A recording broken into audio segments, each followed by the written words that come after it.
the pit, as we call it, that's the boiler lagging that goes around the boiler.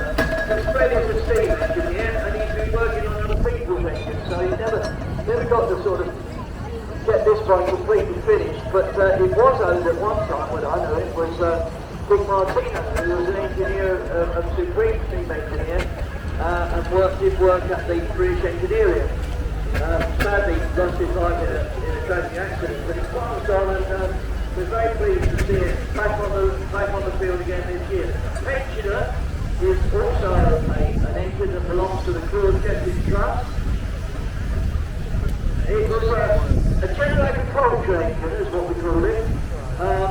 Didn't do plough or anything like that. Certainly it was full farm wagons, if it was taking something to the station or the local mill or whatever, but the main use of this engine was for linking it up with a belt for the flywheel, where it was driving the threshing machine, which was the precursor to the days from combine harvester.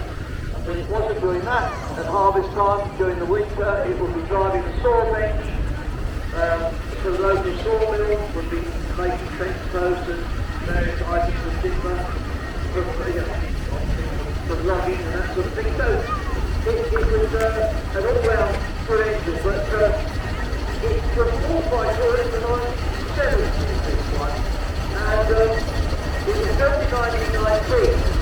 It was 40 years, but it was made up because it needed quite a lot of, it did rally it a bit, needed a brand new boiler, which was an expensive,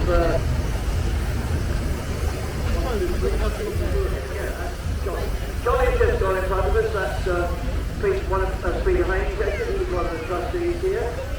A chain drive engine, which is unusual because all the other engines on the field here are gear driven, but when we say gears, you start thinking about gears in your car or your lorry or your van, but nothing like that.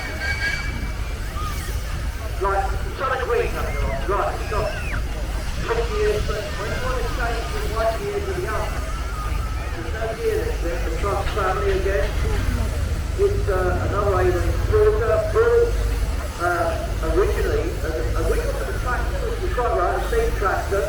I've got 4 wheels as opposed to a steam roller, but it was built by the quarter as a convertible, which means it could be made literally from a tractor into a steam roller. So it spent a lot of its life as a steam roller with everything going down to it. When Claude got into the 60s, he was travelling fairground orders with a couple of juvenile rides, so he wanted a Showman engine. So we had, I mentioned, I think, converted this engine to a Showman, which is the one with the long canopy and all the curly thrust. That's the one you can see going round now. The big feature of the Showman engine is that it was used to drive the fairground rides, using electricity, ladies and gentlemen, at the time of the year when all the houses around here would have been lit by paraffin lamps or candles.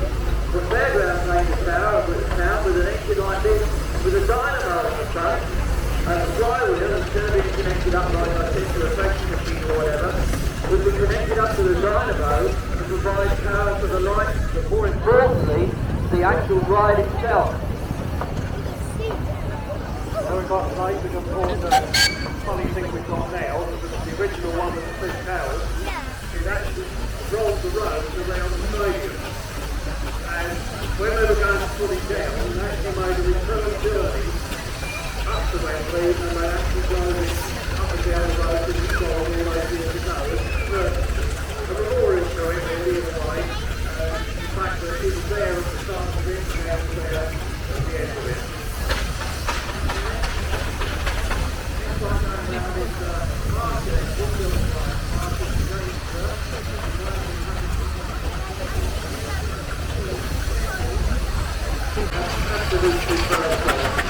Absolutely a big message on it on Facebook, the rebuild's been going on. First time I've seen this weekend in real life.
deliberate mistake that when I said to say technical larger power, it's actually the opposite. I should have said about the smaller power. The big series coming in now, which is, yeah, it's, first one is what is, yeah, first time I said it really well. When the single street coming up in South Connecticut, then going around, I went to a series road in Connecticut. Present owner is Bob Watts up outside that.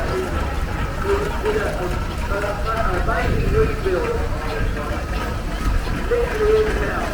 Most of it was done on site, just up the top of the road outside that. Being driven by Dina, who's an expert at driving pretty well anything. She's always often seen on these flying engines, I've got Bob Lane himself talking to me at the moment, and I realised now this has got, so you've got, I can't see it well, but he has got a set of governors on there, which does what it says. It governs the speed. When you're driving something like a racing truck, you can't have it just suddenly linked with the power, and it's just not through the job properly. The same with a sawmill. You've got to have governors to govern the power of the engine at a steady speed. So this engine could be used for 2 speeds. Yeah, out of season to do that sort of job. It's a very expensive machine with very few parts. Well, I mentioned split but very few parts that actually use on the road. So it's a tractor engine. Rather like you get the big combines now, which are not owned by the farmer themselves, but by a contractor that goes around with them. Very much the same with these. With the famous contractor things which I won't go into now, but they would have several sets of these engines working in different parts of the section. But the beauty of this, I mean, let's get all one sort of buttons, you can have it sort of laying stuff outside. Melanie looks after them, so he learned his trade, if you like, on casting, and he's now got one of his own. That's been then passed on to somebody else's centre as a name. Boy, Jordan's now by a good friend of ours.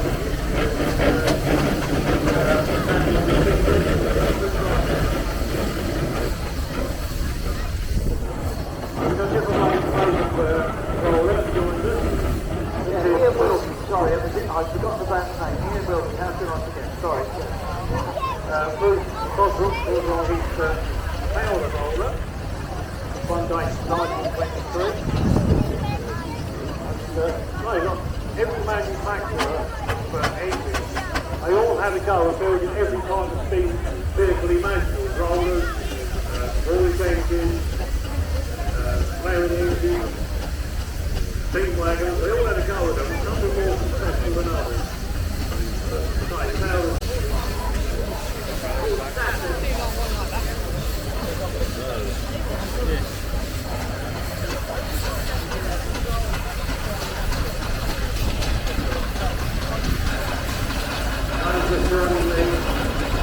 Powder.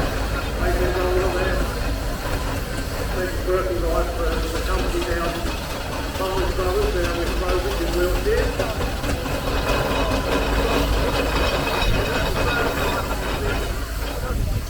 Sorry, I definitely voice back up there, but it was Saturn as it's gone past. It's irrelevant now because yes, it's going in front of us at the moment, which is Barton, the game marshals, the game through.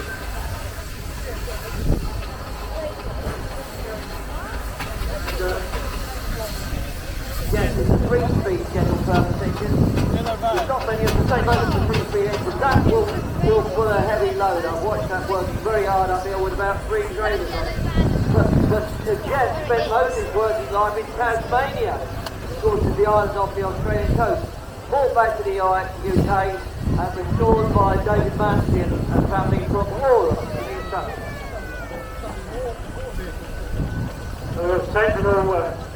Sentinel wagon. There were 2 main builders of steam wagons, Sentinel and Trojan. Sentinel started there in Crowsbury, and on day 1923, you can see big difference to the other engines. Motors went to what we call a locomotive type boiler. Sentinels went to a vertical boiler. And that that boiler is actually inside the cab with you. Now you can well imagine on a hot day, and you're driving it along, and you've got the actual boiler, or sorry, the actual fire feed, creating enough amount of heat, is right in the cab with you. Now has just gone past the front, which is, it's got John Fowler on the canopy, so that's all I'm talking about. Owned by Jonathan Garson. Been in ownership for, I think, 44 years he was telling me. And it's always a credit to him, it's always well looked after. And I think I can see the man. I mean, that was Betty's work, although it was built here by Fowler on the street, which was sent down to Australia. Now, you notice all these engines behind where the driver is standing. There's a box. Top of the tender, and that's on the shoulder. Sterling was one of the earliest, I think, in the steam rally movement.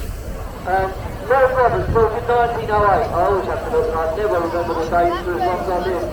Had quite a number of owners over the time, and over all the work's been carried on that. These engines are constantly in need of upgrading and repairs, I'm afraid, and that costs a lot of money. They've got to be kept in tip-top worship to get. They're going to give us the.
Right, so the engines were, thank you, the